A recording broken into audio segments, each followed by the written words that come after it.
जय हिंद दोस्तों, मैं राजा कुमार आपका स्वागत करता हूँ कुमार लक्की भाई माकुर सुल्तान चैनल पर। प्यारे बच्चों प्यारे साथियों, मैं आज एलसीएम बताने वाला हूँ। क्या बताने वाला हूँ? एलसीएम यानी लघुत्तम समवर्ती। क्या लघुत्तम समवर्ती बताने वाला हूँ। और आप ये प्यार से समझिएगा दोस्तों, ये चुटकी का है। ये डिफिनेशन समझिए, डिफिनेशन जानिए, समझिए कि क्वेश्चन को धके गनगना दीजिएगा दोस्तों। तो आपको सबसे पहले डिफिनेशन जानना है और उसका जो सूत्र होता है 2-4 गो वो याद करना है। उसके बाद आप समझिए कि लघुत्तम समवर्ती के हेड हो गए। तो आप चलते हैं क्वेश्चन पर दोस्तों। देखिए लघुत्तम समवर्ती यानी इसके सबसे पहले हम लसम देखिए। लघुत्तम समवर्ती यानी एलसीएम को बोलते हैं। क्या बोलते हैं इंग्लिश में? एलसीएम। यानी एलसीएम किसे कहते हैं? क्या बोलते हैं? एलसीएम किसे कहते हैं, यानी इसका डिफिनेशन देखिए। वो छोटी से छोटी संख्या जो प्रत्येक संख्या द्वारा पूर्णतः विभक्त हो जाए, दी गई संख्या का एलसीएम कहलाती है। क्या कहलाती है? एलसीएम कहलाती है दोस्तों। क्या कहलाती है? एलसीएम कहलाती है। एलसीएम किसे कहते हैं? देखिए एलसीएम यानी वो छोटी से छोटी संख्या जो प्रत्येक संख्या द्वारा पूर्णतः विभक्त हो जाए, दी गई संख्या का एलसीएम कहते हैं। क्या कहते हैं? एलसीएम कहते हैं। लघुत्तम समवर्ती को ज्ञात करने के लिए विधि होती है दोस्तों। देखिए एलसीएम क्या होता है, जो एलसीएम को ज्ञात करने के लिए 2 विधि होता है। क्या होता है? 2 विधि। पहला विधि में कौन होता है? अभाज्य गुणनखंड विधि होता है। दूसरा में विभाजन विधि होता है। क्या होता है? दूसरा में विभाजन विधि होता है। देखिए अब अभाज्य गुणनखंड विधि में बहुत तरह की बातें होती है और विभाजन विधि में भी बहुत तरह की बातें होती है। तो ये सब के बारे में अभी हम आपको लाइन बाय लाइन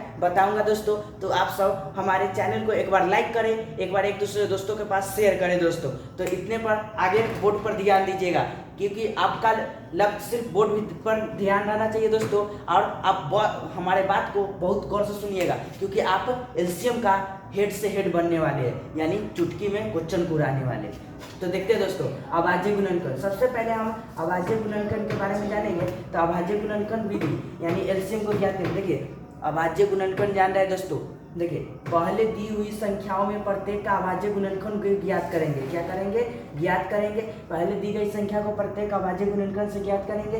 दूसरा है कि सभी अभाज्य गुणनखंड को सबसे बड़े घात के साथ ही चुनेंगे जो उनमें से किसी भी संख्या से गुणनखंड में शामिल होता है दोस्तों। देखिए कोई भी गुणनखंड में जो शामिल होता है, सबसे बड़ा घात होता है ना, वो गुणनखंड में सम्मिलित होता है। उसे गुणनखंड को सम्मिलित किया जाता है। क्या है? गुणनखंड को सम्मिलित किया जाता है। आपको हम आगे क्वेश्चन बाय क्वेश्चन पर आपको एक तरह से समझ जाइएगा दोस्तों। देखिए इनका गुणनफल ज्ञात किया जाता है। अभाज्य गुणनखंड का इसका गुणनफल भी ज्ञात किया जाता है। यही गुणनफल अभिष्ट लसम होता है। क्या होता है? अभिष्ट लसम होता है अभाज्य गुणनखंड में दोस्तों। देखिए अभाज्य गुणनखंड के हम बताए थे कि वो क्वेश्चन पर बताएंगे। तो अभाज्य गुणनखंड के सबसे पहले देखिए दोस्तों, हम उदाहरण में क्वेश्चन लेते हैं। क्या लेते हैं? देखिए थीटा बराबर 28/28, 108 तथा 105 लसम। इसका लसम निकालना है। तो सबसे पहले हम तो 18 लिखेंगे दोस्तों। इसका गुणनखंड देखिए इसमें हम एलसीएम यानी समवर्ती करें, यानी 18 लिए। कितना लिए? 18 ले लिए दोस्तों। आप देख रहे होंगे। देखिए सबसे पहले हम 18 लिए। इसमें सबसे छोटा अंक लेना है। क्या लेना है? सबसे छोटा अंक,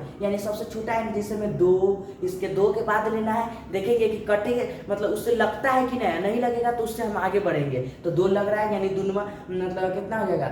मतलब 2 9 18 यानी 9 आ जाएगा। फिर 9 को देखेंगे तो 3 से लग रहा है, तो 3 का 3 3 6 3 10 यानी 3 बार में फिर लग रहा है। तो 3 फिर 3 बार में लग रहा है, यानी फिर 3 लगेंगे। तो ये हो गया 2 गुने 3 गुने 3। तो ये हो जाएगा 2 गुने 3 के स्क्वायर हो जाएगा। 3 2 बार रहेगा तो 3 के स्क्वायर हो जाएगा, क्योंकि 3 गुने 3 9 होता है, 3 के स्क्वायर 9 होता है दोस्तों। और आगे चलेंगे इसी तरह 28 का भी सबसे छोटा अंक लेंगे 2।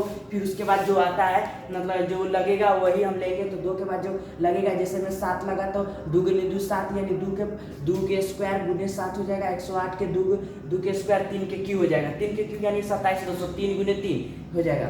और इसका अभिष्ट लसम यानी सबको देखिए दोस्तों, सबको हम गुना कर देंगे।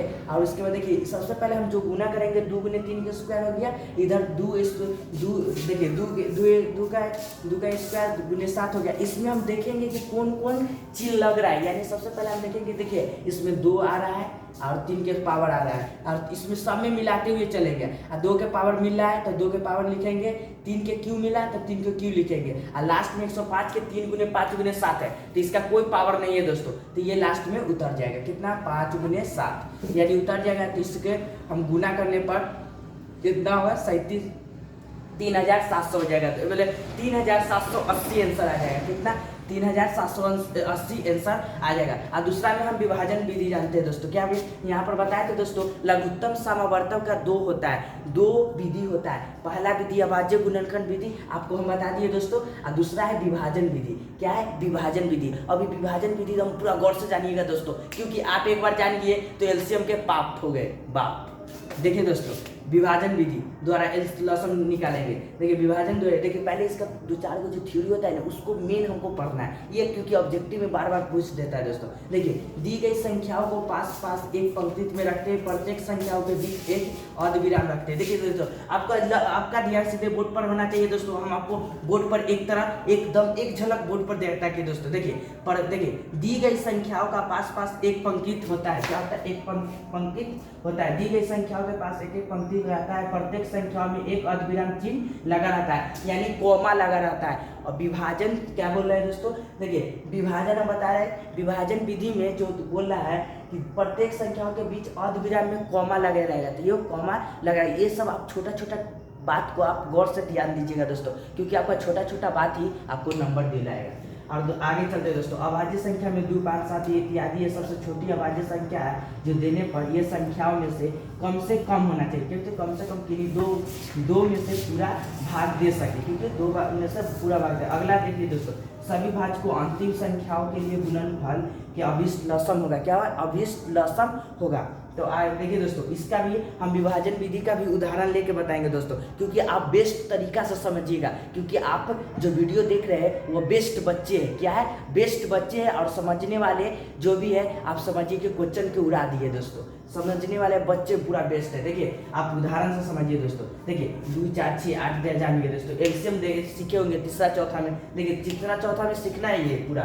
और देखिए इसमें हम थोड़ा सा यूनिक बता रहे हैं। क्या बता रहे हैं? यूनिक। देखिए 2, 4, 6, 8 ले लिए, 2, 4, 6, 8 2 से लग रहा है, यानी 2 से इसको हम 2, 4, 6, 8 में सबसे पहले देखिए दोस्तों, यहाँ 2, 4, 6, 8 इसमें कॉमा लेंगे 2, इसमें कॉमन 2 लेंगे तो 2, 4, 6, 8, यानी इसमें कॉमन लेने का मतलब इसमें 2 लेंगे। 2 लग रहा है एक बार में, द्वितीय 6 3 बार में, ये 2 चौक 8 हो गया, ये 2 5 10 हो गया दोस्तों। आइए इसमें अंत में अभिष्ट लेंगे, और इसमें जितना है देखिए दोस्तों 2 गुने 1 गुने 3 गुने 4, ये जितना है ये सब मल्टीपल हो जाएगा। कितना हो जाएगा? ये सब मल्टीपल हो जाएगा दोस्तों। क्या हो जाएगा? गुना हो जाएगा। क्या हो जाएगा? गुना करने पर इसका आंसर देखिए दोस्तों, 2 गुने 3 यानी 5 चौक 20, कितना 20, इसका इसमें चल बीते 60, और 60 यानी 120 आंसर हो जाएगा। कितना हो जाएगा? 120। दम गर्दा उड़ा देंगे दोस्तों, दम चुटकी के खेल है। और आगे जाते दोस्तों, देखिए 2 को चलना है ऐसा कि आपको मन के छू जाएगा। देखिए भिन्न का लघुत्तम समवर्तम बराबर क्या होता है दोस्तों? पता है? अंशों का लसम। क्या होता है? अंश का लसम और हर का मौसम होता है दोस्तों। क्या होता है? अंश का लसम और हर का मौसम होता है। विभाजन देखिए भिन्न का लघुत्तम सूत्र, यानी फ्रैक्शन का लघुत्तम समवर्तक क्या होता है? हम ये सब देखिए विभाजन विधि दे दे। अभी भिन्न में पूछ रहा है भाई, देखो अब भिन्नों पूछ रहा है, तो भिन्न में लघुत्तम समवर्तक कितना होगा? तो ये अंशों का लसम हो जाएगा, हरों का मौसम हो जाएगा। दूसरा, 2 संख्याओं का गुणनफल क्या होता है? 2 संख्याओं का मतलब गुणनफल क्या होता है? लसम गुने मौसम होता है। ये तो पूरा शॉर्ट में, ये सब आप ऑब्जेक्टिव में दम गर्दा उड़ा दीजिएगा दोस्तों, क्योंकि आपको, और एक बार वीडियो को लाइक कर दीजिए दोस्तों, शेयर कर दीजिए। और जो भी बच्चे ये वीडियो को देख रहे हैं तो एक बार आप नोट भी कर लीजिएगा दोस्तों। क्या कर लीजिएगा?